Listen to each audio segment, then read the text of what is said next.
विश्वानि देव सवितर्दुरितानि परासुव यद्भद्रं तन्नासुव। ఓం శాంతి శాంతి శాంతి. బంధువులారా, ఈరోజు 18 రోజుల గీతా దీక్షలో మొదటి రోజు, మార్గశిర కృష్ణపక్షము పంచమి. ఈరోజు మరి మొదలైంది గీతా దీక్ష. ప్రపంచంలో ఎన్నో మతాలు ఉన్నాయి. హిందువులు, ముస్లింలు, క్రైస్తవులు, జైనులు, బౌద్ధులు, సిక్కులు, ఇంకా చిల్లర మతాలు చాలా ఉన్నాయి. అన్నిట్లోకి అత్యంత ప్రాచీనమైనటువంటిది సనాతన ధర్మము. అదే ఈనాడు హైందవ ధర్మం అంటున్నాము, వైదిక ధర్మం అంటున్నాము. మీరు గూగుల్లో కూడా అడిగితే చెప్పేది ఏమిటంటే, మొట్టమొదలు ఉన్నది ప్రపంచంలో సనాతన ధర్మము మాత్రమే, మిగతావన్నీ తర్వాత వచ్చాయి. తర్వాత వచ్చి మరి దేశాలు ఆక్రమించాయి. కోట్ల మంది వాళ్ళను అనుసరించే వాళ్ళు ఉన్నారు. ముఖ్యంగా క్రైస్తవము, ఇస్లాం రెండిటికి ఎన్నో దేశాలు ఉన్నాయి. భారతదేశం ఒకటి మిగిలింది సనాతన ధర్మానికి నిలయంగా.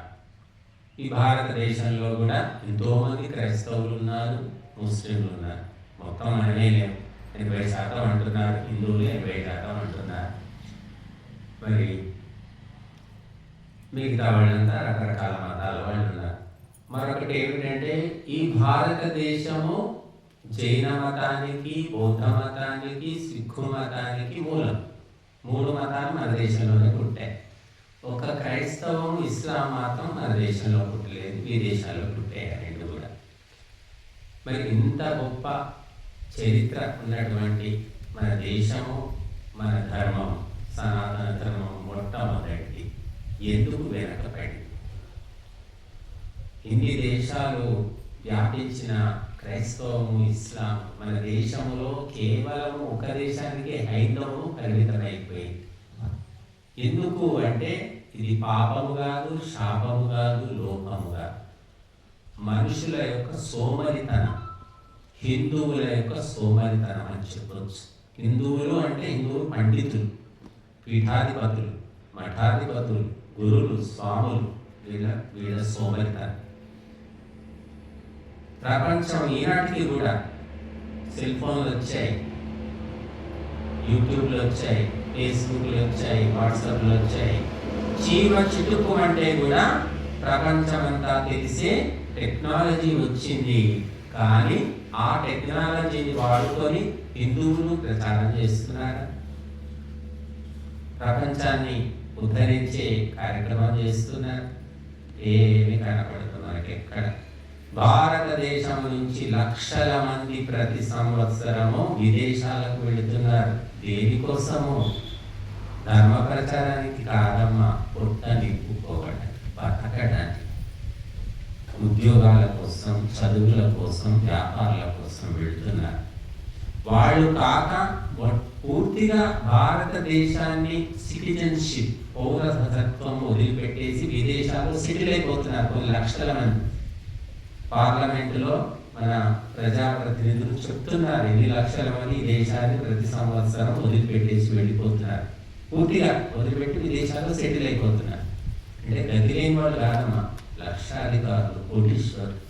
ఈ దేశం బతకడానికి, ఉండడానికి అనుకూలంగా లేదు. ఈ దేశం మీద విసుగొచ్చేసింది. వాడు పుట్టింది, పెరిగింది ఇక్కడే. ఇలాంటివన్నీ జరుగుతూ ఉన్నాయి. చివరికి ఎవరు మిగులుతారు ఈ దేశంలో? ఈ అంగాపురి చాలు చూడండి, అంగపులు ఎవరున్నారు?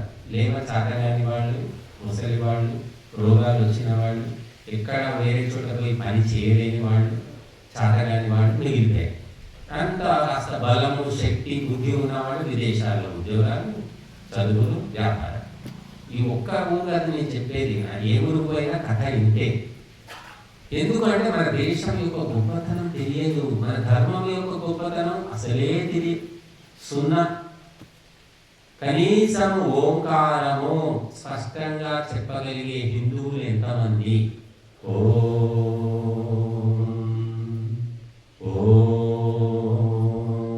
అని స్పష్టంగా ఎంతమంది హిందువులు చెప్పగలుగుతారు? ఎంతమందికి నేర్పించారు గురువులు? ఎందుకంటే ఓంకారము పరమాత్మ యొక్క ప్రధానమైన నామము, ఏకాక్షరము, బీజనామం. అది కూడా రాని వాళ్ళు కోరడం మంది ఉన్నారు. గాయత్రి మంత్రం అది కూడా తెలియని వాళ్ళు కోట్ల మంది ఉన్నారు. ఈ మధ్య కొంతమంది గురువులు తయారయ్యారు. గాయత్రి మంత్రం ఆడవాళ్ళు చెప్పకూడదు, వినకూడదు, చదవకూడదు, శూద్రులు చదవకూడదు, ఇంకెవరు పుల్లే చదవద్దు, మల్లే చదవద్దు అని ఇలా చెప్తూ ఉన్నారు వాళ్ళు. ఇటువంటి ప్రచారకులు బోలెడు మంది ఉన్నారండి. మీరు వీడియోలు చూసుకోవచ్చు. ఇక్కడ భారతదేశం జగద్గురు ఒకప్పుడు, ఇప్పుడు జగద్గురు అయ్యే పరిస్థితి ఉందా?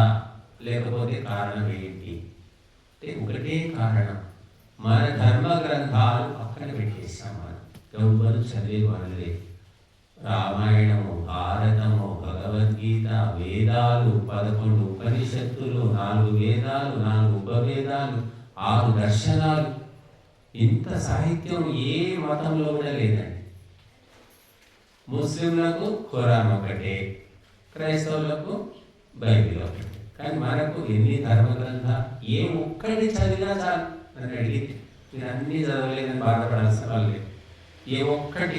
అందుకే భగవద్గీతను చదవండి, వినండి అని ఇది మొదలు పెట్టాము. వేదాలు చదవమంటే చదివేవాళ్ళు ఎవరు లేదు. ఇంతకుముందు మనం చేసాము వేద పారాయణ యజ్ఞాలు, యజుర్వేద పారాయణ యజ్ఞం చేశాము, సామవేద పారాయణ యజ్ఞం చేశాము. వేదాల కంటే భగవద్గీత గడిచినది. వేదాల్లో 20,000 మంత్రాలు ఉన్నాయి పైన. భగవద్గీతలో 700 శ్లోకాలు ఉన్నాయి, 701. భగవద్గీత 18 అధ్యాయాలు. మహాభారత యుద్ధం జరిగింది 18 రోజులు. మరి ఈరోజు మనం కార్యక్రమం కూడా 18 రోజులు ఏర్పాటు చేసుకున్నాం. కనుక భగవద్గీతలో 18 అధ్యాయాలు రాకపోయినా ఒక అధ్యాయము నేర్చుకున్నా, తెలుసుకున్నా చాలు, జీవితం బాగుపడుతుంది. పట్టాలు ఎక్కుతుంది బండి. సరే, ఒక అధ్యాయం కూడా ఓపిక లేదు, చదవలేము, గుర్తు పెట్టుకోలేము, మాకంత తెలివి లేదంటే ఒక అధ్యాయంలో ఒక శ్లోకం అది కూడా చాతగాదనే వాళ్ళు ఉంటే ఉండొచ్చు. వాళ్ళ కోసం కూడా ఏం చెప్పారు? ఒక పదము అని చెప్పారు. వర్డ్, ఒక వాక్యము లేదా ఒక పదం. ఒక పదం అంటే స్థితప్రజ్ఞుడు, ఒకటే పదం. స్థితప్రజ్ఞుడు అంటే ఏంటో తెలుసుకొని దాన్ని అనుసరించండి, మీ జీవితం మారిపోతుంది. గుణాతీతుడు అని గీతలు చెప్తారు. గుణాతీత 4 అక్షరాల ఒక శబ్దం. గుణాతీతుడు ఎవరు తెలుసుకోండి, దాన్ని అనుసరించండి, మీ జీవితం మారి. ఇంకా ఒక శబ్దము, ఒక వాక్యము, ఒక శ్లోకము, ఒక అధ్యాయము, ఏ ఒక్కటి శ్రద్ధతో నేర్చుకున్న జీవితంలో, తెలుసుకున్న, అనుసరించిన జీవితం మారిపోతుంది. ఇలాగా మనుదిన పాములాగా, మరి పప్పు శుద్ధల్లాగా, ముద్ద పప్పుల్లాగా, మట్టి బిడ్డల్లాగా మనుషులు ఉండరు. భారతదేశం అంటేనే సింహ స్వప్నం. మనము బతకలేక బతకడము, చావలేక బతకడము ఇది కాదు. బతకాలి, బతికించాలి. మనం స్ఫూర్తి, ప్రేరణ, శక్తి ఉండాలి. ఎంత తిన్నామనే దాన్ని బట్టి రాదమ్మా. మనము ఆలోచన, సంస్కారం ఇది చాలా గొప్ప. సంస్కారం అంటే పుట్టుకతో రావాల్సింది. ఏదో ప్రయత్నం చేసి గురువుల చుట్టూ తిరిగితే, ఎంతో కొంత సమయాన్ని ఇస్తే, సేవ చేస్తే కొంత సంస్కారం వస్తుంది. కానీ పుట్టుకతో వచ్చిన సంస్కారం అనేది చాలా సూక్ష్మంగా, బలంగా ఉంటుంది. సరే, అది రాకపోయినా సరే శ్రద్ధాసక్తులతో సేవ చేసి కూడా మనం ముందుకు వెళ్ళవచ్చు. అలాగా మరి భగవద్గీత అనే గ్రంథం ఉంది. అయినప్పటికీ కూడా మనుషులంతా కూడా తిన్నామా, పడుకున్నామా,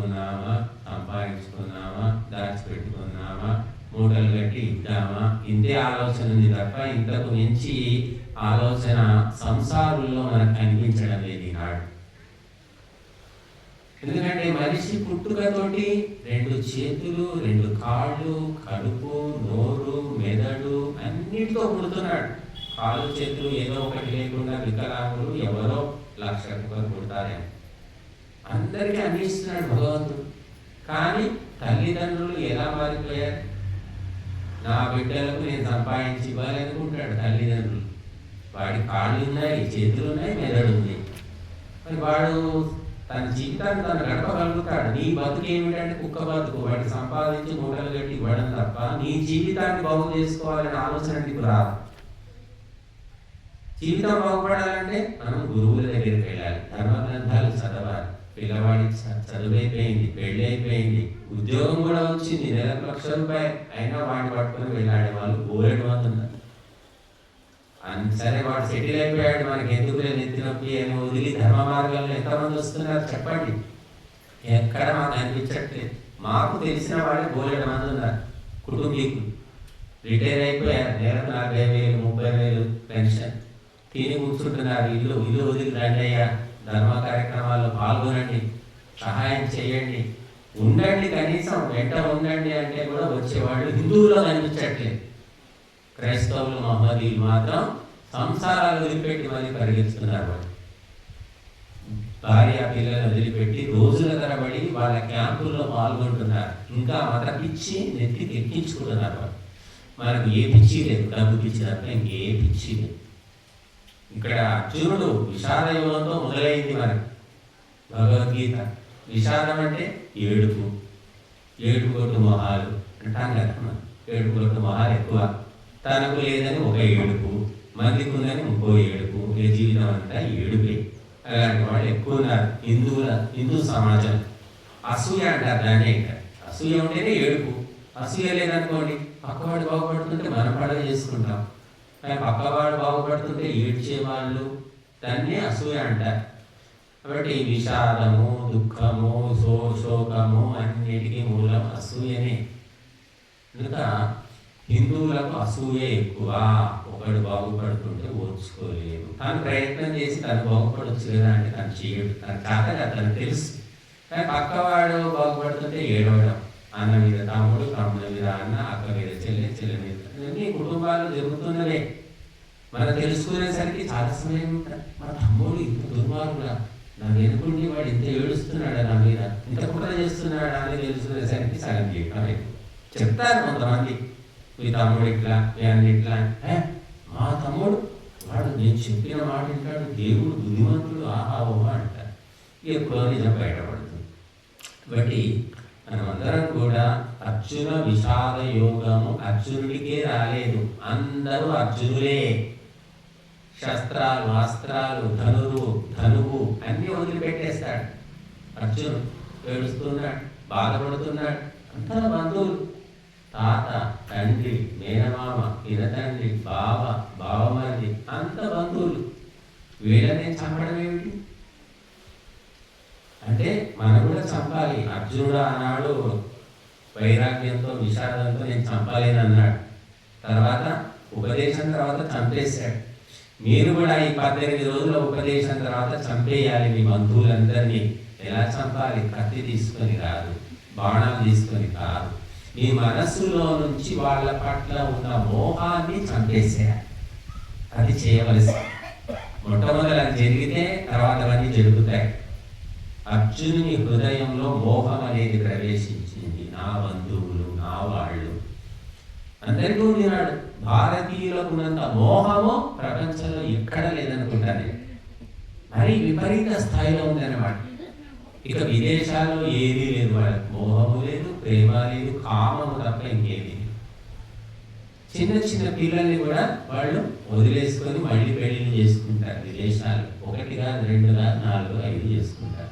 మన దేశంలో ఈ మధ్య మొదలైంది అనుకోండి, పిల్లలున్నా కూడా వదిలిపెట్టేసి మళ్ళీ పెళ్లిళ్ళు చేసుకునే వాళ్ళు కోరడం మంది తయారైపోయారు. మోహం, పిల్లల పట్ల, భార్య పట్ల, కుటుంబం పట్ల మోహం. ధృతరాష్ట్రునికి మోహం ఉన్నది. అందుకే దుర్యోధనుడు, దుశ్శాసనుడు అందరూ పాడు పనులు చేస్తున్నా కూడా తెలిసినప్పటికీ కూడా వారించలేకపోయాయి, గట్టిగా నిలదీయలేకపోయాయి. మోహం ఉన్నప్పుడు అలా జరుగుతూ ఉంటుంది. అంటే ఆ మోహాన్ని వదిలిపెట్టుకోవాలి అంటే జ్ఞానం కావాలి. మోహం అనే చీకటి పోవాలంటే ఈ ఆధ్యాత్మిక పరిజ్ఞానం కావాలి. అది వస్తే మోహము స్వతసిద్ధంగా పోతుంది. వెలుతురు వస్తే చీకటి పోతుంది.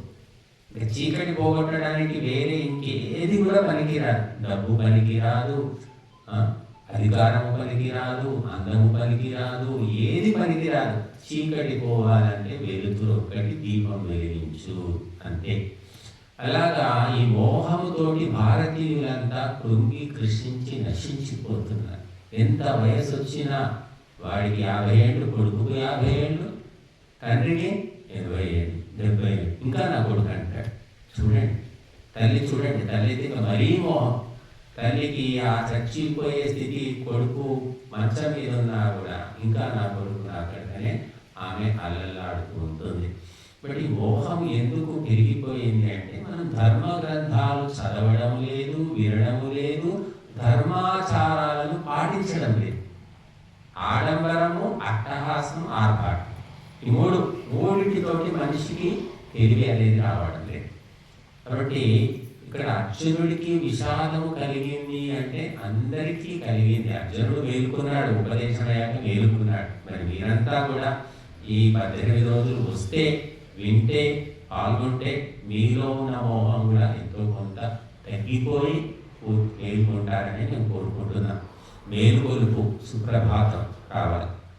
అందుకే నకాంక్షే విజయం కృష్ణ నచ రాజ్యం సుఖాని చ కిన్నో రాజ్యేన గోవింద కిం భోగై జీవితేన వా అని ఇలాంటి మాటలు చెప్తున్నాడు అర్జునుడు.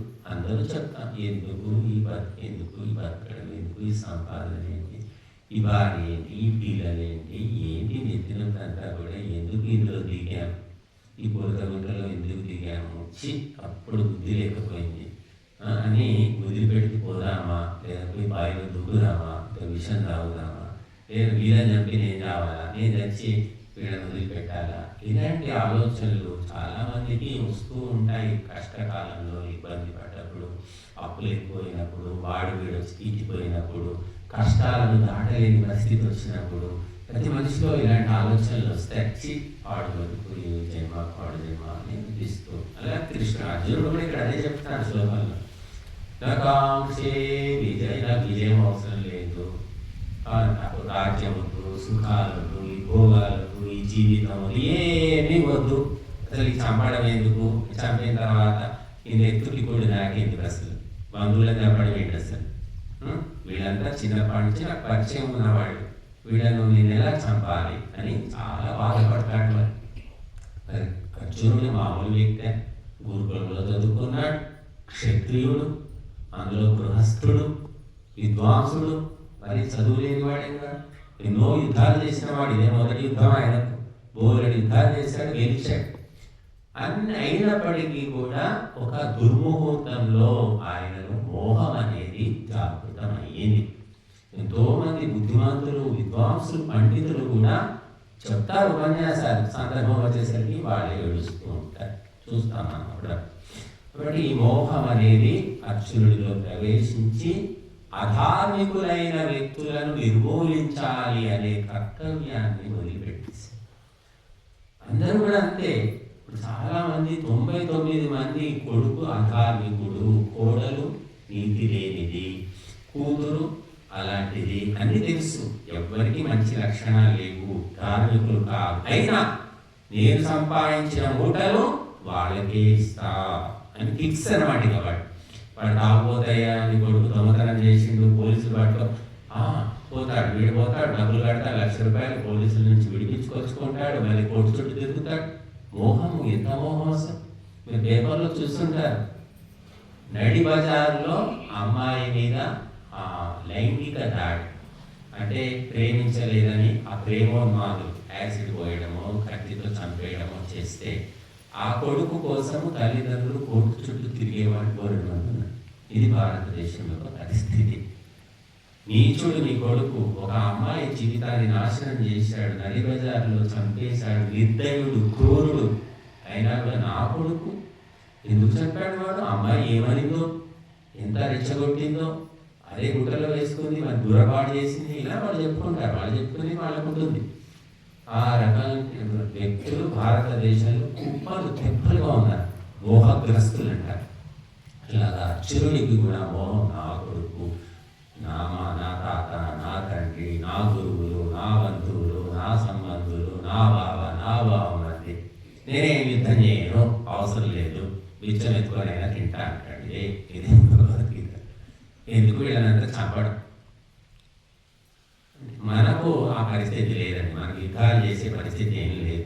కాకపోతే మానసిక యుద్ధం చేయాలి. మీ బంధుమిత్రుల మీద మీకున్నటువంటి నకిలీ వ్యామోహం వదిలిపెట్టుకోండి. వాళ్ళ రంగు తెలుసు, వాళ్ళ వేషాలు తెలుసు, వాళ్ళ నాటకాలు తెలుసు, అయినా కూడా ఇంకా వదిలిపెట్టకుండా వాళ్ళని పట్టుకొని మీరు వేలాడుతున్నారంటే మీరు నిజంగా మోహంలో ఉన్నట్టే. కాబట్టి కొడుకు బుద్ధిమంతుడు, జవదాటడు, గీసిన గీట దాటడు, కోడలు దేవత, అలాంటి వాళ్ళని పట్టుకునే మన అర్థం వాళ్ళంతా నీచులు, భ్రష్టులు, దుష్టులు, అబద్ధాలు అన్నీ చెప్తారు, కానీ మళ్ళీ వాళ్ళ పాటే పాడతారు. అలాంటి వాళ్ళని మేము 99 మందిని చూసాం. కాబట్టి భారతీయులకు మోహం ఎందుకు ఉంది అంటే ధర్మశాస్త్రాలు చెప్పేవాళ్ళు లేదు. ఏదో వచ్చాం, గుడికి పెడతారు, అందరూ కూడా గంట కొడతారు, ప్రదక్షిణ చేస్తారు, ప్రసాదం తింటారు, తీర్థం తాగుతారు, ఇంకేదో అక్కడ పొర్రు దండాలు ఏవో దండాలు పెట్టుకుంటారు, మొక్కుకుంటారు, వస్తున్నారు. కానీ ధర్మగ్రంథము ఎక్కడ చెప్తున్నారు? ధర్మగ్రంథం యొక్క ఉపదేశం లేదండి, ఏ గుడిలో కూడా లేదు. ఏ గుడిలో కూడా భగవద్గీత పారాయణం జరిగినట్టు ప్రతిరోజు చెప్తున్నారా ఏమైనా? ఎక్కడా లేదు. ప్రతిరోజు వదిలేయండి, కనీసం ఏకాదశి రోజైనా గీతా పారాయణం చేస్తున్న గుడి ఏదైనా ఉందా అమ్మా? లక్ష్మణ్ మీరు చూసారా? చూసారా? ఎక్కడమ్మా? ఏడ లేదనే చూసిందట ఈ లక్ష్మమ్మ ఆ లక్ష్మమ్మ ఇద్దరు. కాబట్టి లేదు కూడా నిజానికి. ఎందుకంటే మనకు ధర్మ గ్రంథాలు అంటే శబ్దం అన్నమాట. గ్రంథం అంటే అక్షరం, శబ్దం. శబ్ద బ్రహ్మ అన్నారు. ఈ దృశ్య బ్రహ్మ, గుడి, ఇటుకలు, గోడలు, తలుపులు, విగ్రహాలు, ఇదంతా దృశ్యము అన్నారు. ఇదేమిటి? శబ్దం. ఇప్పటిదాకా చదివాము. శబ్దము కంటికి కనబడదు, వినాల్సిందే. మీరు కళ్ళు మూసుకుంటే శబ్దాన్ని వినవచ్చు కూడా, అలాగే కళ్ళు మూసుకొని దృశ్యాన్ని చూడవచ్చు కూడా. కానీ దృశ్యము నశ్యము అన్నారు. శబ్దము అఖండము, అవినాశి, శబ్దానికి నాశనము లేదు. గాయత్రి శబ్దమయము, మృత్యుంజయ మంత్రము శబ్దమయము, ఓంకారము శబ్దమయము, వేదాలు శబ్దమయము. కాబట్టి వీటికి నాశనము లేదట. కానీ ఏవైతే పంచభూతాలతో ఏర్పడ్డాయో, మానవ శరీరాలు కానీ ఇతరుల శరీరాలు కానివ్వండి, ఈ భవనాలు, నిర్మాణాలు, గుడులు, మసీదులు అన్నీ కూడా నాశనమయ్యేవే. ఎందుకంటే మానవులు నిర్మించినటువంటి, భగవంతుడు నిర్మించలేదు. శబ్దము భగవంతుని యొక్క ఉపదేశము. కాబట్టి ఇది నిత్యము. ఏది నిత్యమో దాన్ని ఎవరు పట్టుకుంటారో వాళ్ళు కూడా నిత్యమైన తత్వాన్ని పొందుతారు. అనిత్యమైన వాటిని పట్టుకున్న వాళ్ళు అనిత్యమైపోతారు. కాబట్టి మనము ఆ శబ్ద బ్రహ్మణి నిష్ణాత పరం బ్రహ్మాధిగచ్చతి అన్నారు. కాబట్టి కొడుకులు, తండ్రులు, ఆస్తులు, బలాలు, నగలు, నట్ర, ఇదంతా ఏమిటి? దృశ్యము, కంటికి కనబడేది. శబ్దము కంటికి కనబడదు, చేత్తో పట్టుకోలేము. కేవలము స్మృతిలో గుర్తు పెట్టుకోగలము, కానీ చేత్తో పట్టుకోగలము. కానీ ఈ దృశ్యం అనేదాన్ని పట్టుకోగలము, అమ్ముకోగలము, ఇతరులకు ఇవ్వగలము, తీసుకోగలము, మార్పిడి చేసుకోగలము, ఏమైనా చేసుకోగలము. దృశ్యం. కాబట్టి దృశ్యము అందరూ ఆకర్షణలో పడిపోతారు. దృశ్యం యొక్క ఆకర్షణ, శబ్దం యొక్క ఆకర్షణలో పడిపోతే అదే వేదాంతము, అదే అధ్యాత్మము, అదే తత్వము. ఇంకా శబ్దము యొక్క మోహములో ఎవరు పడిపోతాడో వాడు సూక్ష్మ బుద్ధి. కనుక ఆ శబ్దం రూపంలోనే భగవద్గీత కూడా ఉంది. కాబట్టి శ్రీకృష్ణుడి మందిరాలు మన దేశంలో ఎన్నో ఉన్నాయి. లక్షలు కోట్లు ఉన్నాయి. కృష్ణాష్టమి వచ్చిందంటే ఎంత గొప్పగా పండుగ చేస్తారు, ఉట్లు కొడుతూ ఉంటారు. శ్రీకృష్ణుడి గుడిలో బోలెడు మంది భక్తులు ఉంటారు. కానీ నాకు విచిత్రం ఏమిటంటే శ్రీకృష్ణుడు గీతోపదేశం చేశాడు. కృష్ణం వందే జగద్గురు అని చదువుతున్నాము. మరి శ్రీకృష్ణుడు పుట్టినరోజు కృష్ణాష్టమి రోజున భగవద్గీత పారాయణం చేయగా మీరు ఎవరైనా చూశారా? ఆ రోజు ఏం చేస్తారంటే, నేను చూసింది, కృష్ణుడి వేషం వేసుకొని చాలామంది వీధుల్లో ఊరేగింపులో పెడతారు. రెండవది ఏమిటంటే ఉట్లు కొట్టడం. శ్రీకృష్ణుడు చిన్నప్పుడు వెన్న దొంగతనము, పెరుగు దొంగతనం చేశాడు కాబట్టి మనం కూడా అది ప్రాక్టీస్ చేద్దాం అని ఉట్లు కొడుతూ ఉంటారు. ఆ కుండలు పైన వేలాడదీసి కర్రలు తీసుకుని ఒకరి మీద ఒకరి కొడుతూ ఉంటారు. ఈ పనులు చేస్తున్నారు తప్ప గీతా పారాయణం చేసినట్టు మాత్రం నాకు ఎక్కడ కనిపించట్లేదు. అంటే శ్రీకృష్ణుడి జీవితంలో గొప్ప పనులు ఏమిటి? గీతా పారాయణం, గీతోపదేశం కాదా? ఉట్లు కొట్టడం గొప్ప పని. కానీ దాన్ని ఫాలో అవుతున్నారు. ఎందుకంటే అందులో ఆకర్షణ ఉంది, ఆడంబరం ఉంది, శారీరకమైనటువంటి క్రియాది. కానీ చదవాలంటే కూర్చోవాలి, కదులొద్దు, పుస్తకం పట్టుకోవాలి, చదవాలి. లేదా నెత్తి నొప్పి, తలనొప్పి, ఎందుకు చదవడం అంతా? చదవడం ఏమైనా మోక్షం వస్తుందా? కడుపు నిండుతుందా? కనుక ఇది కష్టమైన పని పక్కన పెట్టారు. తేలిక పని ఏమిటంటే ఉట్లు కొట్టడం. అని ఊరూరా కొట్టుకుంటూ ఉంటారు. కొంతమంది పడిపోతారు, దెబ్బలు తగులుతాయి, అయినా సంతోషమే. కాబట్టి మహాపురుషులు, శ్రీకృష్ణుడు జగద్గురు అంటున్నాం. అటువంటి జగద్గురువు పుట్టినరోజును ఎలా జరుపుకోవాలనే జ్ఞానం కూడా ఎవ్వరికీ లేదు ఈ దేశంలో. అంటే చూడండి మనం ఎక్కడున్నాం. అంటే శ్రీకృష్ణుడు పుట్టినరోజు ఉట్లు కొట్టామని శ్రీకృష్ణుడు ఏమైనా బోధించాడు? ఎక్కడేమో ఉందా అసలు? నాకు తెలిసి మాత్రం శ్రీకృష్ణుడు అటువంటివి చెప్పాడు. ఇది మన బుద్ధిలో పుట్టినటువంటిది. కనుక మనము భగవద్గీత చదివితే, వింటే, ఆలోచిస్తే అప్పుడు మన జీవితంలో మార్పు వస్తుంది. ఎందుకు వస్తుందంటే ఆలోచనలో మార్పు వస్తుంది. నీ ఆలోచనలు మారితే నువ్వు మారుతావు. ఇంకా వేరే బట్టలు మార్చినా, మేకప్ మార్చినా, ప్లేస్ మార్చినా, ఇల్లు మార్చినా, చుట్టాలను మార్చినా ఏ రకమైన మార్పు రాదండి. నీ ఆలోచన మారాలి. థింకింగ్ మెథడ్, ఆలోచన విధానం మారాలి. అప్పుడే నువ్వు మారుతావు. మద్యము, మాంసము, మత్తు పదార్థాలు, లంచగొడితనము ఇవన్నీ మనం చూస్తున్నాం. ఇవి ఎందుకు చేస్తున్నారు? ఇప్పుడు మారుతారు వాళ్ళు. ఎప్పుడైతే ఇది తప్పు అని స్పష్టంగా వాళ్ళ మనస్సులో అనిపిస్తుందో అప్పుడే మారుతారు వాళ్ళు. అది ఎప్పుడు అనిపిస్తుంది, ఎలా అనిపిస్తుంది అనేది మనకు తెలియదు, నేను చెప్పాలి. అది వచ్చినప్పుడే మానేస్తాడు. వాల్మీకి బోయవాడు అని చెప్తారు. ఆ దారులు కొట్టుకునే దొంగ అని చెప్తాడు. రత్నాకరుడు అనే దొంగ ఆయన పేరు. ఆయన మరి దారులు కొట్టి దొంగతనం చేస్తున్నాడు. చదువు లేదు, పెద్ద సంస్కారం లేదు. అటువంటి వ్యక్తి నారదుడి యొక్క ఉపదేశంతో రియలైజ్ అయ్యాడు. ఆలోచనలో పడ్డాడు. ఆలోచనలో పడి ఆలోచనను వదిలిపెట్టలేదు. ఆలోచనను అలాగే మధిస్తూ నిజము తెలుసుకొని సన్మార్గంలోకి వచ్చి వాల్మీకి అనే మహర్షి అయ్యాడని మనం చెప్తున్నారు. ఆలోచనలను ధర్మ గ్రంథాలు అందిస్తాయి, గురువులు అందిస్తారు. అంతవరకు మా పని. ఆలోచనను స్వీకరించి ఆ మనసు లోపల ఆలోచన అనే విత్తనాన్ని నాటి, నీళ్లు పోసి, మొక్క చేసి, చెట్టు చేసి, చిగురింపజేసే బాధ్యత ఎవరిది అంటే భక్తులు. ఎవరికి వాళ్ళు చేసుకోవాల్సిందే. గురువులు ఎంతో మంది, లక్షల మందికి చెప్తారు. ప్రతి ఒక్కరి వెంట ఉండరు కదా. బట్ ఈ ఆలోచన చెప్పారు, ఇది చాలా మంచి విషయము, ఇది నేను గుర్తుపెట్టుకొని అనుసరించాలని అనుకుంటే అప్పుడు జీవితంలో మార్పు వస్తుంది. అంతేగాని క్లాసులో వచ్చేసి వెనక బెంచ్లో కూర్చొని నిద్రపోయి, పరీక్ష రోజు కూడా ఆలస్యంగా పోయి పాస్ అయినా ఒకటే, ఫెయిల్ అయినా ఒకటే అనుకునే వాళ్లకు ఎందుకు ఇదంతా అవసరమా? కనుక మరి శ్రీకృష్ణుడు, అర్జునుడు ఇద్దరు పాత్రలు, 2 పాత్రలు ఉన్నాయి భగవద్గీతలో. ఇంకా ధృతరాష్ట్రుడు ఉన్నాడు, సంజయుడు ఉన్నాడు అనుకోండి. ప్రధానమైనది శ్రీకృష్ణుడే. మరి శ్రీకృష్ణుని ఉపదేశమే భగవద్గీత. మరి కనుక ఈ భగవద్గీతలో మరి అర్జునుడు సుక్షత్రియుడు, చంద్రవంశ క్షత్రియుడు.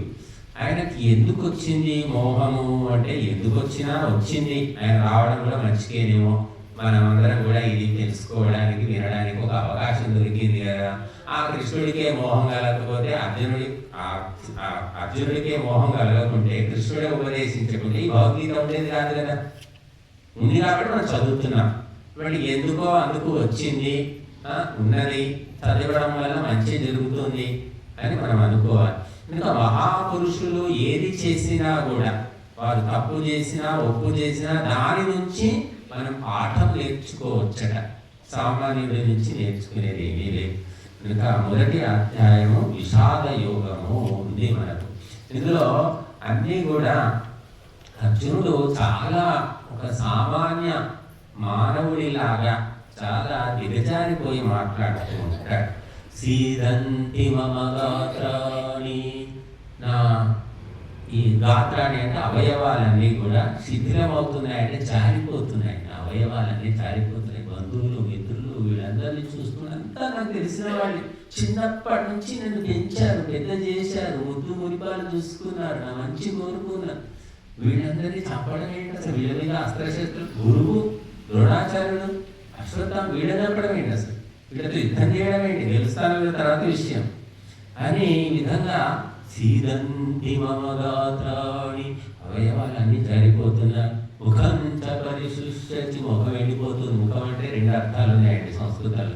ముఖం అంటే కేసు ఒకటి, ముఖం అంటే నోరు ఒకటి. నోరు వెళ్ళిపోతుంది. వేపదృష్ట శరీరేమే, శరీరం వణికిపోతుంది. రోమహర్షశ్చ జాయతే, గగుర్పాటు కలుగుతుంది నా ఒంటి మీద. గగుర్పాటు అంటే వెంట్రుకలు లిక్కబడవడం అంటారు. గూస్ బంప్స్ అని మధ్య అంటున్నారు ఇంగ్లీష్లో. మనం ప్రతిదీ ఇంగ్లీష్లో చెప్తే కానీ అర్థం కాని స్థితికి వచ్చేసాం. గగుర్పాటు అంటారు, రోమహర్షము, రోమాంచము అంటారు సంస్కృతంలో. గాంధీవం సంసతే హస్తా, ఈ గాంధీవము చేతిలోంచి జారిపోతుంది. త్వక్చైవ పరిదహ్యతే, చర్మం ఎండిపోతుంది. నచ శక్నోమి అవస్థాతు, నిలబడడానికి ఓపిక లేదు. భ్రమతీవ చ నేమనః, నా మనస్సు చాలా భ్రమగా ఉంది, భ్రాంతిలో పడిపోయింది. నిమిత్తాని చ పశ్యామి విపరీతాని కేశవ, రకరకాల దుర్నిమిత్తాలు, దుశ్శకునాలు, అపశకునాలు కనిపిస్తున్నాయి. నచ శ్రేయోను పశ్యామి హత్వా స్వజనమాహవే, యుద్ధంలో నా వాళ్ళను చంపి నేను సాధించే మంచేవిడో నాకేమీ తెలియట్లేదు అని చెప్పేశారు.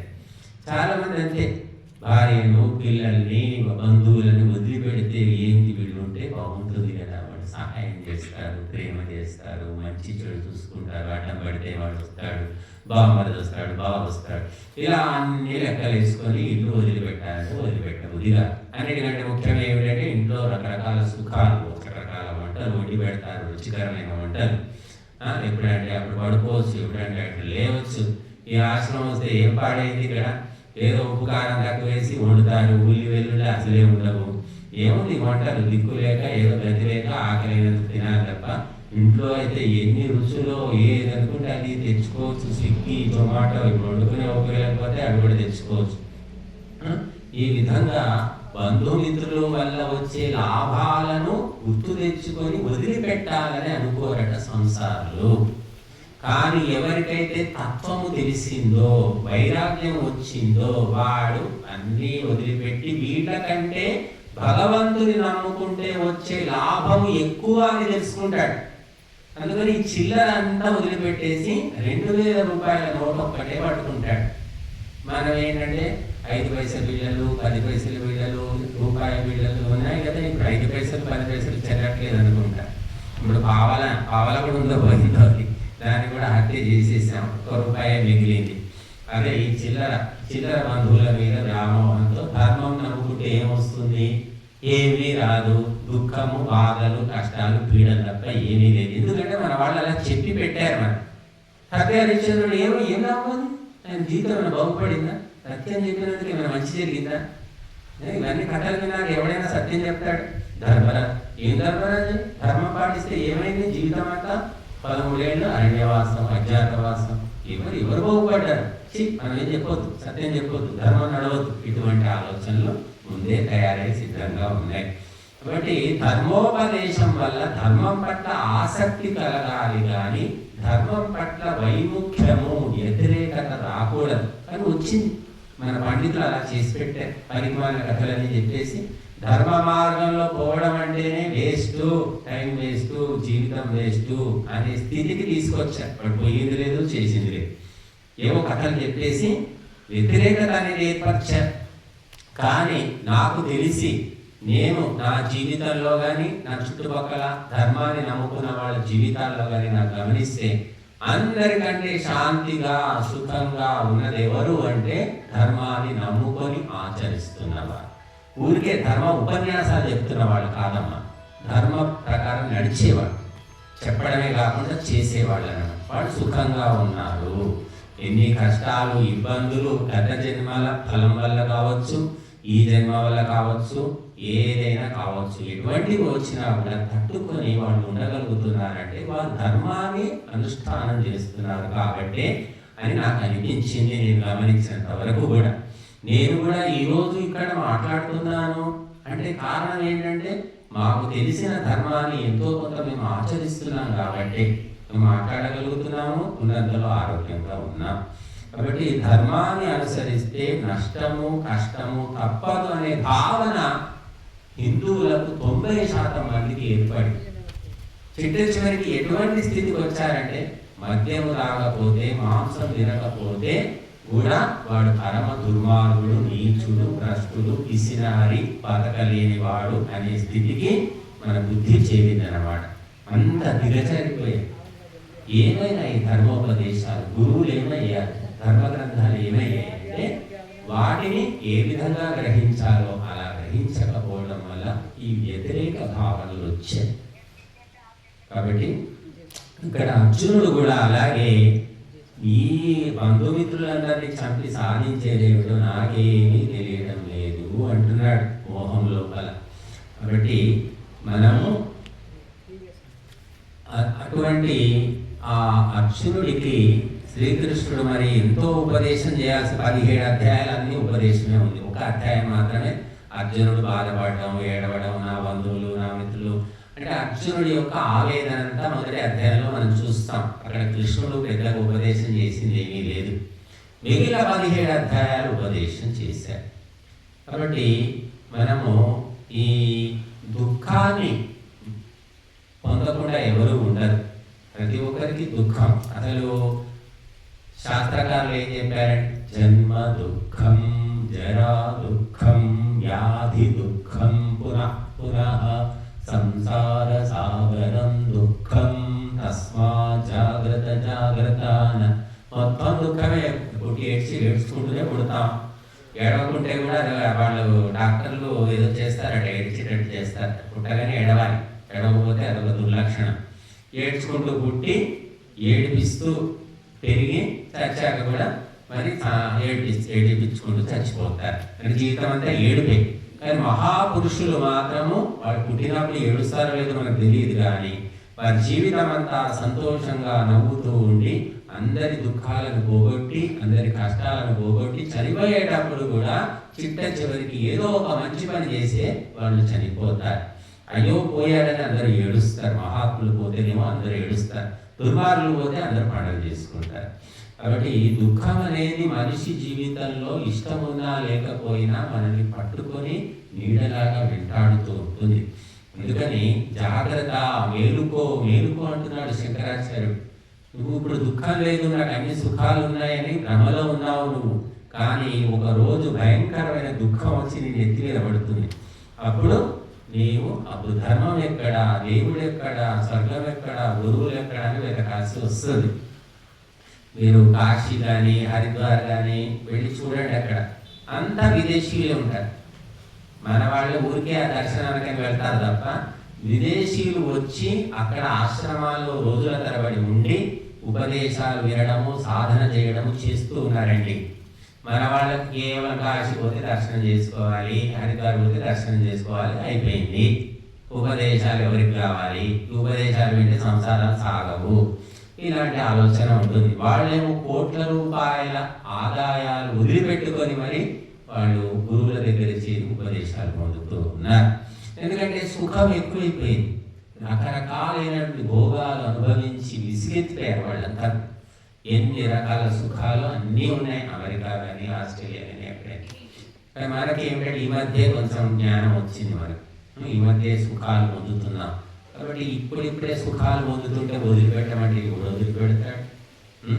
మరి వాళ్ళు 70-80 ఏళ్ల నుంచి ఆ ఇండస్ట్రియల్ రెవల్యూషన్, పారిశ్రామిక విప్లవం వచ్చినప్పటి నుంచి కూడా సుఖాలే సుఖాలు, సుఖాలే సుఖాలు. మనకు అన్ని సుఖాలు లేవు. ఈ మధ్య కాస్త డబ్బు కళ్ళ చూస్తూ ఉన్నారు అందరూ. లేకపోతే వీళ్ళు ఉన్నారు ఇక్కడ 70-80 ఏళ్ళ వాళ్ళు చిన్నప్పుడు ఏం చూశారు? డబ్బులు ఎవరి చేతిలో డబ్బులు ఉన్నాయి?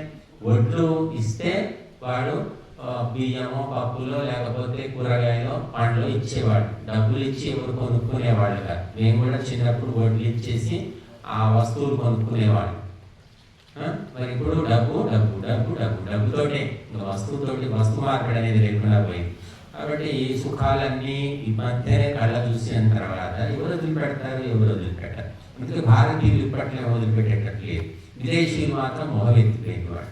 అందుకని బాగా వాళ్ళు కనిపిస్తున్నారు. అందుకే మన గురువులు కూడా చూశారు, ఈ భారతీయులకు తెలుగు, తమిళం, హిందీ ఏ భాషలో చెప్పినా వ్యర్థమే, వీళ్ళకు మార్పు రాదు అని ఇంగ్లీష్ నేర్చుకొని, ఇంగ్లీష్లో ఏ గురువులు అయితే ఉపన్యాసాలు ఇస్తున్నారో వాళ్లకు లక్షల మంది ఫాలోవర్స్ ఉన్నారమ్మ.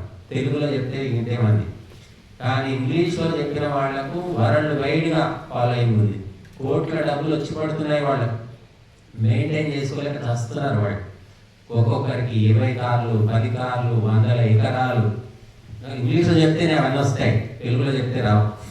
కాబట్టి వాళ్ళు కూడా ఆ ట్రెండ్ని బట్టి ఇంగ్లీష్లో చెప్పుకుంటూ పోతున్నారు. కాబట్టి మన మహర్షులు ఎప్పుడో తీర్చి చెప్పారు, జన్మ దుఃఖం, పుట్టడమే దుఃఖం అన్నారు. ఇది ఎప్పుడు తెలుస్తుంది? మనం ఆలోచిస్తే కదా, తత్వాన్ని తెలుసుకుంటే కదా. భార్య, భర్త, కొడుకు, తల్లి, కూతురు, అల్లుడు, వీళ్ళంతా ఎవరి కోసం ఉన్నారు? ఎవరైనా ఆలోచించారు? వీళ్ళంతా నా కోసం అనుకుంటున్నారు వీళ్ళంతా. కానీ శాస్త్రకారులు సూక్ష్మంగా ఆలోచించి తేల్చి చెప్పారు. నవారే పత్యుఃకామాయ పతిః ప్రియో భవతి, ఆత్మనస్తు కామాయ పతిః ప్రియో భవతి. ఈ జగన్నాటకంలో మనమంతా పాత్రధారులమే. ఆ సత్యము ఏమిటి అంటే, భర్తను భార్య ఎందుకు ఇష్టపడుతుంది, భార్యను భర్త ఎందుకు ఇష్టపడతాడు అంటే, వాళ్ళ వల్ల వచ్చే సుఖాలను బట్టే ఇష్టపడతాడు. సుఖాలు రానప్పుడు, సుఖాలు రావనే ఆశ లేనప్పుడు వదిలిపెట్టడానికి కానీ, చంపడానికి కానీ, ఏమైనా చేయడానికి వెనుకాడరు. కాబట్టి సుఖము వల్లనే భర్తను భార్య ఇష్టపడుతుంది. భర్త పని చేయడు, సోమరిపోతూ, పని దొంగ, భార్య డబ్బు మీద ఆశపడ్డాడు, భార్యను కొడుతున్నాడు, తిడుతున్నాడు, హింసిస్తున్నాడు. అప్పుడు ఏ భార్య ఇష్టపడుతుంది? చెప్పండి, ఇష్టపడతారు. బట్ ఎవరైనా ఒక మనిషిని ఇష్టపడుతున్నామంటే ఆ మనిషి వల్ల వచ్చే సుఖాలను బట్టి ఇష్టపడుతున్నారు అని చెప్పారు శాస్త్రకారులు. కాబట్టి నిన్ను ఇష్టపడుతున్నారంటే నీ వల్ల సుఖం ఉంది కాబట్టి ఇష్టం. నువ్వు కాలు చెయ్యి విరిగి మంచంలో పడ్డావనుకో, 1 నెల, 2 నెలలు, 6 నెలలు, 6 ఏళ్ళు తర్వాత కనీసం అప్పుడైనా స్టార్ట్ అవుతుంది కదా. సంపాదించింది లేదు, తెచ్చింది లేదు, పెట్టింది లేదు, కాలు చేయి బాగున్నప్పుడు ఏమైనా ఉద్ధరించిందా, ఇష్టం వచ్చినట్టు చేసిండు, కాల్చుకు తిన్నాడు, ఇప్పుడు మంచంలో పడ్డాడు, నా ప్రాణానికి నా గండానికి పడ్డాడు, ఇక్కడ ఏం లేనే లేదు, ఎవరిది పెట్టాలి, ఎవరు చేయాలని ఓ దండకం స్టార్ట్. అంటే అప్పుడు ఎప్పుడో 6 ఏళ్లకు 6 ఏళ్లకు మొదలయ్యి ఒకప్పుడు, ఇప్పుడు 6 రోజులు కాదు 6 గంటలకే స్టార్ట్ అవుతుంది. అటువంటి స్థితిలో ఉన్నామన్నమాట. కాబట్టి ఇది అంతా కూడా ఏమిటి? ప్రపంచము అంటే ఒక జగన్నాటకం అని తెలుసుకొని, నీ పాత్ర ఎంతవరకో, నీ డైలాగులు ఎంతవరకో అంతే చెప్పుకొని, అంతే పాత్ర పోషించి, వేషం వదిలేసి రంగులు కడిగేసుకొని బయటపడు. ఆ బయటపడే రోజు కోసం ప్రయత్నం చెయ్యి. అంతేగాని ఇదే నిజము అనే భ్రమలో ఉండకు అని చెప్తున్నాయి ధర్మ గ్రంథాలు. ఆ భ్రమ అర్జునుడికి కలిగిందంటే మనుషులు, మా సామాన్యుల హిందువులకు కలిగేది కష్టమా? అర్జునుడు సామాన్యుడేం కాదాయన. అర్జునుడు ఇంద్రుని యొక్క అంశతో పుట్టినవాడు అంటున్నారు. శ్రీకృష్ణుడి యొక్క ప్రియ సఖుడు, అత్యంత ప్రియమైన వ్యక్తి. మరి చంద్రవంశ క్షత్రియుడు, అటువంటి వ్యక్తికి మోహం కలిగిందంటే సామాన్యులకి ఏమిటి అసలు? కాబట్టి ఆ మోహము కలిగింది, నేను మోహగ్రస్తుడిని అనే తెలివి కూడా ఉండదు చాలా మంది. నేను సరిగ్గానే ఉన్నాను, నేను కరెక్టే అనుకుంటాను. అంటే మోహము ఉంది నాలో అని గుర్తించడం కూడా ఒక రకమైన తెలివే. ఆ తెలివి ఉన్న వాళ్ళు కూడా చాలా తక్కువ మంది. కనుక నా బంధువులు మిత్రులు అనుకుంటూ జీవితం అంతా వ్యర్థం చేసుకుంటూ ఉంటారు. అయితే పుట్టినందుకు, సంసారంలోకి వచ్చినందుకు బంధుమిత్రులు కానీ భార్యా పిల్లలకు కానీ ఎవరికి ఎంత కర్తవ్యం చేయాలో అంతవరకు చేయాలి, తప్పు లేదు. కానీ అంతకు మించి పట్టుకొని ఉంటే అది దోషం అవుతుంది, రోగం అవుతుంది, మోహం అవుతుంది. ఎంతవరకు అంతవరకే. కనుక ఇక్కడ మరి అర్జునుడి యొక్క మోహము, దుఃఖము అందరికీ ఉంది. ఈనాడు భారతీయులంతా అర్జునులే. అందరి దగ్గర ధనుర్బాణాలు ఉన్నాయి, అన్ని ఆయుధాలు ఉన్నాయి, కానీ అవి తీసి సంధించి దుష్ట సంహారం చేయాలనే సంకల్పం లేకుండా మోహం ఆవరించింది. అందుకే భారతీయులు ప్రపంచాన్ని శాసించాల్సింది పోయి ప్రపంచమంతా చిప్ప పట్టుకొని భిక్షమెత్తుకుంటున్నారు.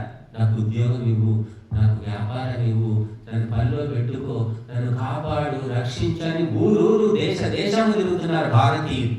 ఎందుకంటే అర్జునుడికి ఒక్కడికే ఉన్న మోహము ఈనాడు మొత్తము భారతీయులలో ప్రవేశించింది. ఎందుకంటే శ్రీకృష్ణుడి ఉపదేశం గీత లేదు కాబట్టి, వినలేదు, చదవలేదు, తెలుసుకోలేదు కాబట్టి మోహగ్రస్తులై ఊరు తిరుగుతూ ఉన్నారు. అమెరికా వాడు తోక జాడించేసరికల్లా ఇప్పుడు ఆస్ట్రేలియా మీద, జర్మనీ మీద పడ్డారు. జర్మనీలో అవకాశాలు ఉంటాయి, జర్మనీ భాష నేర్చుకుంటాం, అలా జర్మనీకి వెళ్తున్నారు. ఎందుకు వెళ్ళాలి? విదేశాలు ఏమవసరం? దేశంలో ఏ తక్కువ ఉంది? రత్నగర్భ, వేదభూమి, కర్మభూమి, యజ్ఞభూమి ఈ దేశము. మహాపురుషులు, మహాత్ములు, శూరులు, వీరులు, ధీరులు, పతివ్రతలు ఇటువంటి వాళ్ళు పుట్టిన ఈ దేశము నీకు పనికి మాలినదిగా కనిపిస్తుంది. అంటే నువ్వెంత పనికి మాలిన వెధవవి, నువ్వెంత నీచుడివి, భ్రష్టుడివి.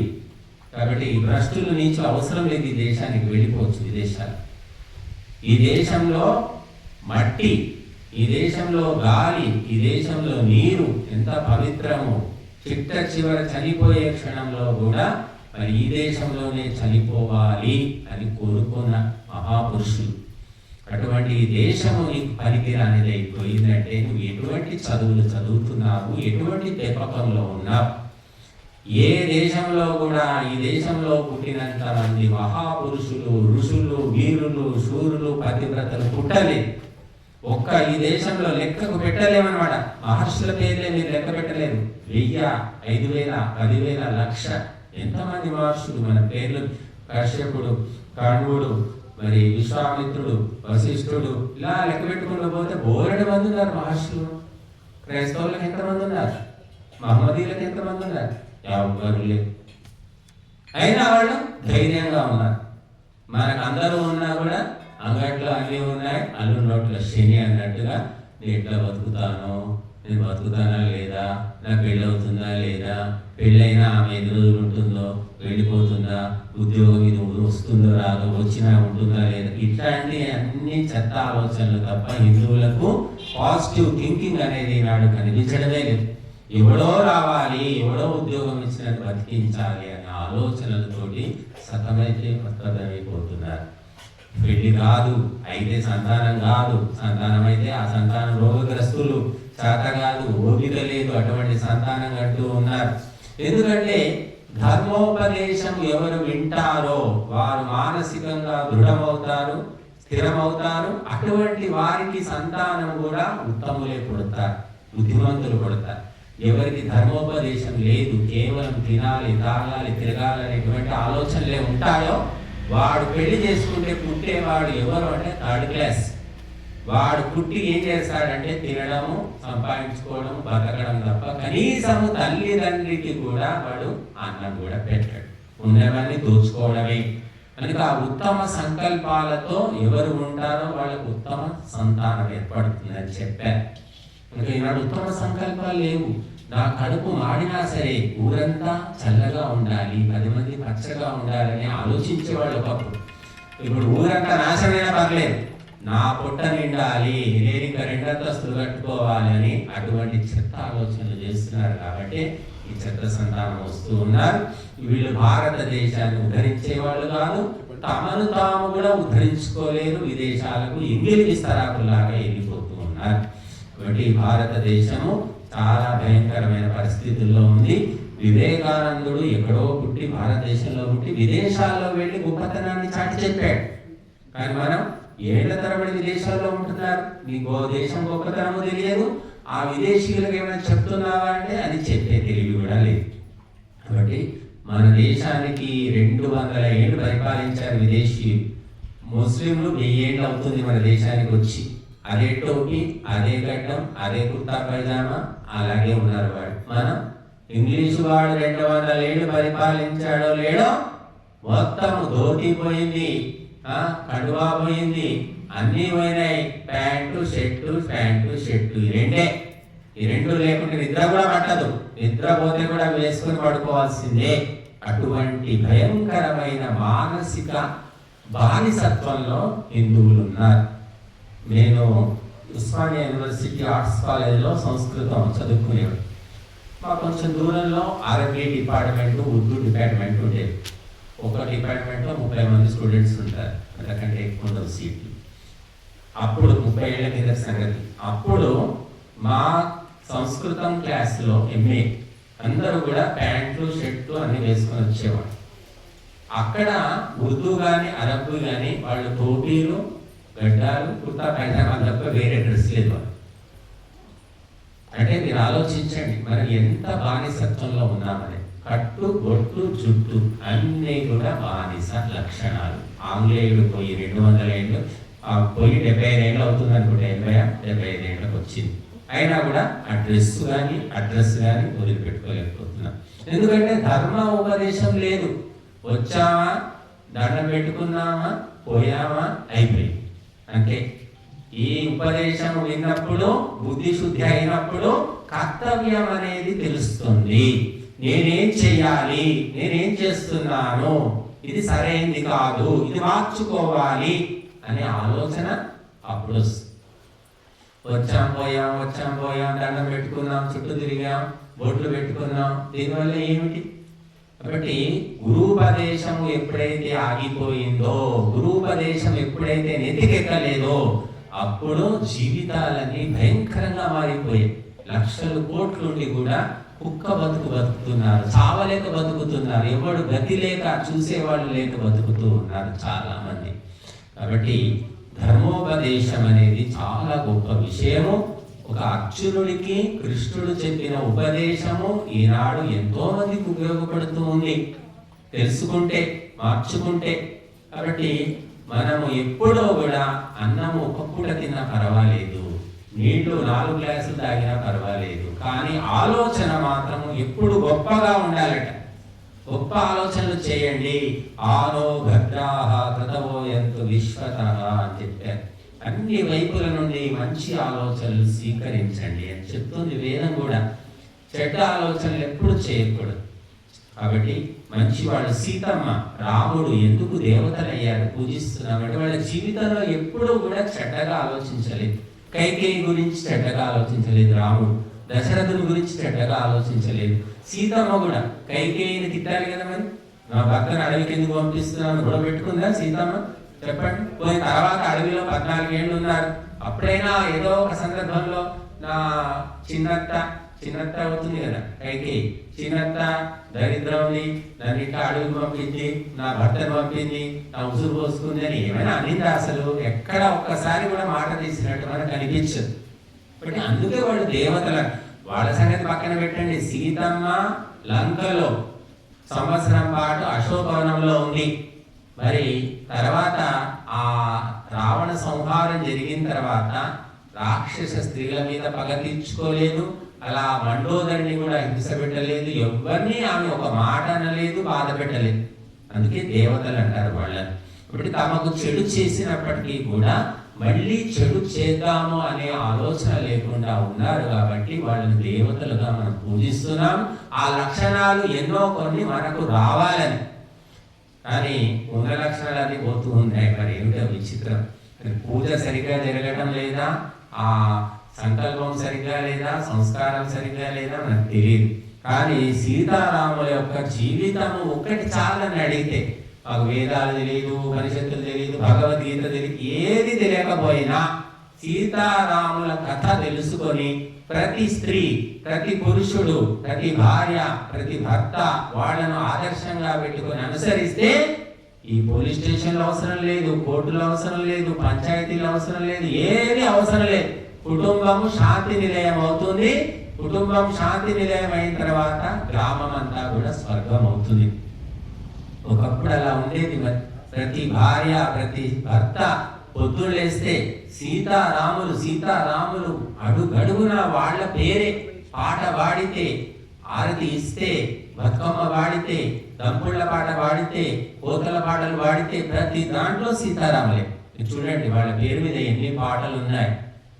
కనుక అలా విధంగా 24 గంటలు సీతారాములను తలుచుకొని నిజంగా భార్య భర్త అంటే సీతారాముల్లాగానే ఉండేవాడు. ఎంతో మంది ఆనాడు ఈ విడాకులు లేవు, ఈ భరణాలు లేవు, ఈ కోర్టులు లేవు, ఈ తిరుగుళ్ళు లేవు. ఇప్పుడు ఎప్పుడు ఎవరిని వదిలేస్తారో, ఎన్ని పెళ్లిళ్ళు చేసుకుంటారు ఎవరికి తెలియదు. ఆడవాళ్ళు చేసుకుంటున్నారు, 2వ పెళ్లి, 3వ పెళ్లి. మగవాళ్ళకైతే ఇంకా లెక్కే లేదు. కాబట్టి వీరన్నిటికీ మూలం ఏమిటంటే సంస్కారం లేకపోవడం. సంస్కారం లేని చదువులు ఇవన్నీ కూడా. మీరు నిన్న మొన్న పేపర్లో చూసింటారు, తిరుపతి సంస్కృత విశ్వవిద్యాలయం, అందులో ప్రొఫెసర్ తన విద్యార్థిని లైంగిక వేధింపులు, లైంగిక దాడి చేస్తే గర్భవతి అయింది విద్యార్థిని. చెప్పేది ఎవరు? సంస్కృతం చెప్పే అధ్యాపకుడమ్మా. అంటే సంస్కృతం వచ్చు కానీ సంస్కారం లేదన్నమాట. అందుకే మహర్షులు ఏం చెప్పారంటే సంస్కృతం కంటే గొప్పది సంస్కారము అన్నారు. ఇప్పుడు సంస్కారం లేని చదువులు అయిపోయాయి నాడు. ఇంకా అదే తిరుపతి యూనివర్సిటీ ప్రొఫెసర్ మొన్న మధ్య చదివే ఇంకొక ప్రొఫెసర్ని చెప్పడానికని వాడి రౌడీలకు డబ్బులు ఇచ్చి ప్రోత్సహించాడు. ఇది జరుగుతూ ఉంది. కాబట్టి సంస్కృతం చదవగానే సంస్కారం రాదండి. సంస్కారం అనేది జన్మతః రావాల్సింది, లేదా గురువుల యొక్క సేవ చేసి వారి ఉపదేశంతో బుద్ధి శుద్ధి అయితే అప్పుడు సంస్కారం వస్తుంది. తప్ప ఈ పనికి మాలిన సర్టిఫికేట్ చదువులు చదివితే ఉన్న సంస్కారం కూడా పోతూ ఉన్నది. డబ్బు కోసమే ఈ చదువులు. కనుక మరి మనకు ఈ రోజు విషాద యోగము మనం మొట్టమొదలు ఇందులోపల మరి శ్రీకృష్ణుడు చాలా చక్కగా ఉపదేశిస్తాడు. కుతస్మాకశ్వలమిదం విషమే సముపస్థితం అనార్యజుష్టమస్వర్గ్యం అకీర్తికరమర్జున అంటాడు. ఏమిటయ్యా ఇది? ఈ పిచ్చి, ఈ చెత్త ఆలోచనకి ఎక్కడి నుంచి వచ్చింది? ఈ భయంకరమైన యుద్ధ సమయంలో రావడం ఏంటి అసలు? మామూలు సమయంలో యుద్ధం చేయాల్సి ఉంది. ఇప్పుడు ఇటువంటి సమయంలో ఈ చెత్త ఆలోచనలు ఏంటి? కష్మలం అంటున్నాడు. కష్మలం అంటే మురికి. ఈ మురికి ఎక్కడి నుంచి వచ్చింది నీ మెదడులో? అనార్య దుష్టము. ఇది ఆర్యులు సేవించదగింది కాదు, ఆర్యుని లక్షణం కాదు. నువ్వు ఆర్యుడు అయి ఉండి అనార్యమైన మాటలు మాట్లాడతానే. హిందీలో అంటారు అనాడి అంటారు. హిందీలో అనాడి అంటే అనార్యుడు, అనార్యుడు అంటే అయోగ్యుడు, దమ్ము ధైర్యం లేనివాడు. కాబట్టి నువ్వు ఆర్యుని యొక్క జన్మ అనేది. నీ వంశీకులందరూ పవిత్రులు. నీకు ఇటువంటి చెత్త ఆలోచన ఎక్కడి నుంచి వచ్చిందయ్యా? అస్వర్గ్యము. ఇటువంటి ఆలోచనలు చేస్తే స్వర్గానికి పోవు, నరకానికి పోవడం తప్పదు. స్వర్గానికి దారి చూపించే ఆలోచనలు కాదు. అకీర్తికరం. నీకు కీర్తిని కూడా ఇచ్చేవి కావు. దుష్కీర్తి, అపకీర్తి వస్తుంది నీకు. ఒక సద్వంశంలో జన్మించి క్షత్రియుడు అయ్యండి ఇలాంటి మాటలు మాట్లాడతావు ఏమిటి అని బాగానే క్లాస్ తీసుకున్నాడు కృష్ణుడు. ఎందుకంటే ఒక్కసారి మనం గట్టిగా తిట్టకుంటే, ఎగబడకుంటే మనిషి లోపల మార్పు రా. కొంతమంది హఠాత్తుగా చనిపోతాడు, భర్త చనిపోతాడు, భార్య చనిపోతుంది, ఇంకా వాళ్ళు ఏడుస్తూనే ఉంటారు. ఇంకా ఏడుస్తూ ఉంటారు. అసలు ఎంత భయంకరంగా ఏడుస్తుంటారంటే వాడు ఏడ్చేసి చచ్చిపోతాడని మనకు భయం వేస్తుంది. ఆపమ్మ, ఊరుకోమ్మ, పోయిన వాళ్ళు వస్తారా, అది ఎన్ని చెప్పినా కూడా వాళ్ళు విన్నారు. నీళ్ళు దాకా ఏం దాకా ఏడుస్తూ ఉంటారు. ఇక మనం చాలా గట్టిగా వాళ్ళకు బుద్ధి చెప్పవలసి వస్తుంది. ఏమైనా పిల్లల మొహాన్ని చూడను, ఎందుకంటే ఏడుస్తున్నావు, బుద్ధి లేదా నీకు ఆయన పోయిందంటే కాలం మీదింది పోయిండు, నువ్వు కూడా పోతావా, ఈ పిల్లలు అన్నదానం చేస్తావా అని గట్టిగా తిట్టకుంటే ఎదుర్కోకుంటే ఆమె బుద్ధిరా. అలాగా కృష్ణుడు అర్జునుడికి గట్టిగానే గడ్డి పెట్టాడు. క్లైవ్యం ఆస్వగమః పార్థ, ఈ నపుంసకత్వాన్ని పొందకు. ఈ నపుంసకత్వం అంటే పిరికితనం ఏంటిది, చేతకాని వాళ్ళ లాంటి మాటలు, ఈ చేష్టలు ఏంటి అసలు. నైతత్వయుపపద్యతే, నీలో ఉండదగింది నాది. నీలాంటి వాడు ఇలా నపుంసకుడి మాటలు మాట్లాడకూడదు. క్షుద్రం హృదయ దౌర్బల్యం త్యక్తోత్తిష్ట పరంతప, నీచమైనటువంటి ఈ మానసిక బలహీనతను వదిలిపెట్టు అంటున్నాడు. నీచమైన మానసిక బలహీనత పట్టుకుని నాడు భారతీయులందరినీ కూడా ఎట్లా బతుకుతాం, ఎవరైనా సరే అదే ఆలోచన ఉంది. ఇంకా కుక్క బతుకుతుంది, పక్షి బతుకుతుంది, చీమ కూడా బతుకుతుంది, కానీ నేను బతకలేను అనుకుంటున్నాడు మనిషి. అది కూడా ఎంఏలు, ఎంపీలు, పిహెచ్డీ చదివిన వాళ్ళు ఆత్మహత్య చేసుకుంటున్నారండి. మీరు చూడండి, ఆత్మహత్య లిస్టు తీయండి, అంత పెద్ద చదువు చదివిన వాళ్ళే. చదువు రాని వాడు ఎవరు ఆత్మహత్య చేసుకోవట్లేదు, ఖచ్చితంగా చెప్తాను నేను. ఎందుకంటే చదువు రాని వాడికి అతి తెలివితేటలు లేవు. ఈ చదువుకున్న వాళ్ళకి తెలివితేటలు ఎక్కువైపోయి వాళ్ళకు ఒక రకమైన ఫాల్స్ ఈగో అంటారు. ఆ ఫాల్స్ ఈగో వల్ల వాడు ఆత్మహత్య చేసుకొని వస్తున్నాడు.